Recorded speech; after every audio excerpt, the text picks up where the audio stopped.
नमस्कार प्रिय मित्रों, मैं प्रियंका और मेरी आपके अपने YouTube चैनल देव रहस्य भक्ति और ज्ञान में स्वागत करती हूँ। आज का ये वीडियो मेरे हृदय के बेहद करीब है क्योंकि मेरा ये वीडियो आज मेरे चैनल से कुछ हटके होने वाला है। मेरा चैनल देव रहस्य भक्ति और ज्ञान के बारे में है। हालांकि ये रहस्यमय ही है वीडियो, पर गुरु के बारे में। आज मैं सिखों के इतिहास का एक बेहद दर्दनाक पन्ना खोलने जा रही हूँ, जिसे शहीदी दिवस के नाम से जाना जाता है। आज का मेरा ये वीडियो गुरु गोविंद सिंह साहब और उनके चारों साहबजादों को मेरी तरफ से छोटी सी श्रद्धांजलि है, मेरी तरफ से छोटा सा एक ट्रिब्यूट है। मैं उनके गौरवशाली इतिहास के बारे में तो क्या ही बात करूं। हमारे सिख भाइयों ने जो स्थापित किया है अपने साहब से सीख कर, और जो उनकी लंगर की पुरानी परंपरा है और लोगों को भूखा ना रख कर भोजन कराने की जो परंपरा है, उसकी मैं मुरीद हूँ। और मैं उसके जितने भी शब्दों से अभिवादन या सम्मान करूं, वो मुझे कम लगता है। वीडियो को शुरू करते हुए आज की मैं इतिहास के बारे में जो चर्चा करने जा रही हूँ, वो हृदय विदारक घटना है। मतलब मेरे हृदय को चीर गई ये बात कि कैसे एक माँ ने 5 साल के बच्चे का शहीद होना बर्दाश्त किया होगा। मैं शत शत नमन करती हूँ चारों साहबजादे की माँ को, उनके पूरे परिवार को, जिन्होंने झोंक दिया अपने बच्चों को हमारे भारत के समृद्ध इतिहास की रक्षा करने के लिए। क्या आपने कभी सुना कि छोटे बच्चे भी हंसते हंसते मौत को अपने गले लगा ले? सिखों के इस गौरवशाली इतिहास में ऐसा हुआ है। मुझे तो ज़्यादा कुछ पहले पता नहीं था, पर मैंने धीरे-धीरे पढ़ना शुरू किया तो मुझे पता चला कि अरे! हम तो अभी कितनी गौरवमयी चीज़ों से अनजान, अनभिज्ञ हैं। क्या आप जानते हैं कि हमने ये क्रिसमस की चकाचौंध में कितना दर्दनाक इतिहास भुला दिया है, और हम नहीं जानते कि कितने ही ऐसे और लोग हैं जिन्होंने हमारे भारत को कभी मुगलों से तो कभी अंग्रेजों से स्वतंत्रता दिलवाने के लिए अपने आप के प्राणों को न्यौछावर कर दिया। पंजाब एक बहुत ही समृद्ध प्रांत है और उसका इतिहास तो हृदय को छू लेने वाला है। जिस इतिहास के बारे में आज हम बात करने जा रहे हैं, वो इतिहास कोई ऐसा वैसा नहीं, छोटा सा हमारा मन, हम उसमें जितनी भी उनके प्रेम के लिए, उनके सम्मान के लिए अपनी शब्दावली, जितने सुंदर शब्द को ठहराएं, वो मुझे कम लगता है। हमारे इस छोटे से मन में हम उन्हें जितना बड़ा स्थान दें, वो भी मुझे कम लगता है। मैं अपने आप से सिख भाइयों को अलग नहीं मानती, उनके गुरुओं को अलग नहीं मानती। मेरे हृदय में शायद उनके लिए उतना ही सम्मान है जितनी अपने धर्म गुरुओं के लिए, अपने आचार्यों के लिए है।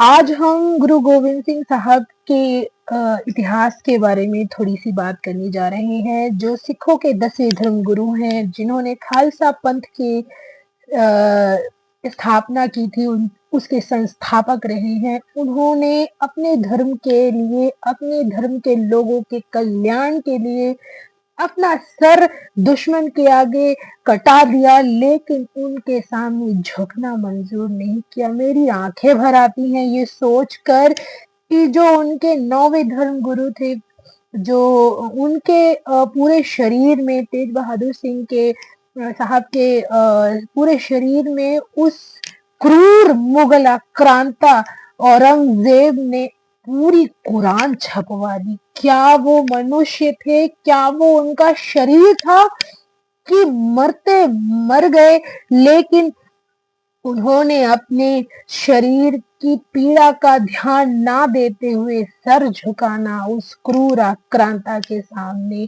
जरूरी नहीं समझा। जिस 10वें धर्मगुरु की बात हम करने जा रहे हैं, उन्होंने अपने पूरे परिवार को न्यौछावर कर दिया। हम कैसे भूल सकते हैं चमकौर का वो युद्ध, जिसमें उनके जो साहबजादे थे, बड़े साहबजादों 2 बड़े साहबजादे जो शहीद हो गए। हम नमन करते हैं उनके बड़े साहबजादे जी अजीत सिंह जी को, जिन्होंने अपना सब कुछ न्योछावर कर दिया, और उनके जो दूसरे साहबजादे जुझार सिंह थे, उन्होंने भी अपना जीवन बलिदान कर दिया इस देश के धर्म की रक्षा के लिए। मैं तो सोच के भी हिल जाती हूँ अंदर से कि कैसे नन्हे-नन्हे बच्चों को उस क्रूर आक्रांता ने, जो सिर्फ़ अपनी धर्म की पिपासा के लिए, मैं उसे धर्म भी नहीं मानती, अपनी क्रूरता को बढ़ाने के लिए, अपने साम्राज्य को बढ़ाने के लिए, उन छोटे-छोटे बच्चों को भी, उन पर भी उन्हें दया नहीं आई, और उनको भी उसने मौत का फरमान जारी कर दिया। मैं नमन करती हूँ छोटे साहबजादों को, जिनका शहीदी दिवस मनाया जाता है 27 दिसंबर 1704 को। बड़े साहबजादों का 22 दिसंबर 1704 यानी 20 से जो पूरा 30 तक का एक पूरा हफ्ता है दिसंबर का, वो शहीदी दिवस के नाम से सिखों में जाना जाता है। क्या आपने कभी सोचा कि 5 साल की उम्र में बच्चा ठीक से बोलना नहीं सीख पाता, वहीं पर हमारे छोटे साहबजादे, जिनका नाम फतेह सिंह जी था, 5 साल की उम्र में, और जोरावर सिंह जी ने 9 साल की उम्र में वो जौहर दिखाया, वो वीरता दिखाई कि अच्छों के दांत खट्टे हो गए।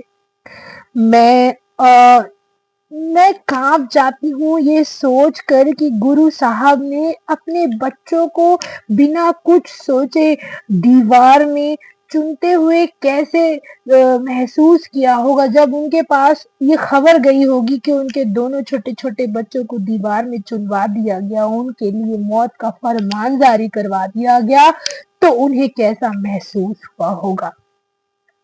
मैं समझ सकती हूँ कि जब मोतीराम मेहरा जी उनके लिए दूध लेकर गए, और भूखे बच्चों को उन्होंने जब थोड़ा-सा सहारा देने का प्रयास किया, और उसी कारण उनके पूरे परिवार को भी शहीद कर दिया गया, क्या बीती होगी उन पर। उनके सामने उनके पत्नी, उनके बच्चों को जो गन्ने पीसने वाली मशीन होती है, उनके बीच में पीस दिया गया।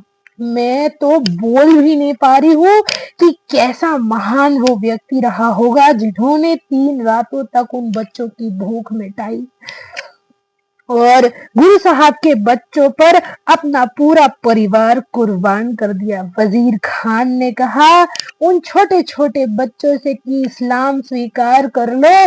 फतेह सिंह जी और जोरावर सिंह जी ने कहा कि हम सिख हैं, गुरु गोविंद साहब के बच्चे हैं, हम सर कटा सकते हैं लेकिन सर नहीं झुका सकते। मैं दंडवत करती हूँ ऐसे छोटे बच्चों को, जिन्होंने सब कुछ न्यौछावर कर दिया, अपना जीवन लुटा दिया, और अपने आप को शहीद करके सिख धर्म को उज्जवल कर दिया, उन्हें भविष्य दे दिया, उनको जीवन दान दे दिया। एक सबसे सुंदर नारा जो उन्होंने दिया और युद्ध में महाकाल बनकर लड़े, वो ये था कि कहा उन्होंने 1.25 लाख से एक लड़ाऊं, अत्ता गोविंद सिंह नाम कहूं। मैं उनकी वीरता को दंडवत सलाम करती हूँ, प्रणाम करती हूँ, और अपने हृदय से उन्हें श्रद्धांजलि अर्पित करती हूँ। मैं सोच सकती हूँ कि किस प्रकार, कितनी कठिनाइयों से गुरु साहब ने अपने आप को मिटाकर हमारे सिखों के इस धर्म को रोशन कर दिया। अपने आप को मिटाकर उन्होंने हजारों लाखों लोगों के जीवन को उजाले से भर दिया। मेरा हृदय इस पीड़ा से विदित हो जाता है कि कैसे उनकी माँ साहब ने, जो ठंडे इलाके में थी, उनको ठंडी जगह पर रखा गया था ताकि वे ठंड से मर जाएं। उन्होंने जैसे ये खबर पाई कि उनके पोते सारे शहीद हो गए हैं, उनके सारे प्राण पखेरु उड़ गए। किस प्रकार एक पूरे परिवार की शहादत ने सिख धर्म को जन्म दान दे दिया, जीवन दान दे दिया। और आज भी जितने सिख हैं उनके नक्शे कदम पर चलते हुए जो भी रस्में निभा रहे हैं लंगर की, भूखों को भोजन करवाने की, वो सराहनीय है। मुझे कोई गुरेज नहीं है ये एक लाइन कहने में कि श्री वाहिगुरु जी का खालसा, श्री वाहिगुरु जी की फतेह। मैं उन्हें अपने आप से अलग नहीं मानती, मैं उन्हें अपने आप से दूर नहीं मानती। मैं इतना जानती हूँ कि वो हम में से ही कोई एक है, वे हमारा ही परिवार है। मैं खुद हिंदू ब्राह्मण परिवार से आती हूँ, लेकिन मैंने इतने महान वीरों की जो जीवन गाथा सुनी और जब उनको महसूस किया, मेरे आंखों से आंसू छलक पड़े, क्योंकि हृदय भर जाता है ये सोचकर कि कौन है ये लोग जिन्होंने इतनी कठिनाइयां सहकर भी अपने आप का जो स्वाभिमान है उसे बना कर रखा। आज हम जो क्रिसमस की चकाचौंध पर उन्हें भूल चुके हैं। मेरा बिल्कुल इरादा किसी के भी धर्म के सेलिब्रेशन को रोकना नहीं है या उस पर टिप्पणी करना नहीं है, लेकिन मैं इतना कहना चाहूंगी, आप सेलिब्रेट कीजिए, आप खुश होइए, लेकिन ये भी ना भूलिए कि हमारे आसपास इतने कितने इतिहास से भरे पूरे लोग हैं जिन्होंने हमारे भारत के इतिहास को समृद्ध किया है। मैं शत शत नमन करती हूँ उन सभी शहीदी आत्माओं को, सभी बच्चों को, साहबजादों को, और दिल से कहती हूँ बोले सोनिहाल, सत श्री अकाल। यदि आप सभी को मेरी ये वीडियो पसंद आई हो तो उसे लाइक शेयर सब्सक्राइब कीजिए और जरूर शेयर कीजिए अपने लव्ड वंस पे, ताकि वो लोग जान सकें कि कैसे कैसे इतिहास के रत्न हमारे भारत में भरे पड़े हैं। अपना ख्याल रखें, तब तक के लिए आप सभी को शुभ रात्रि।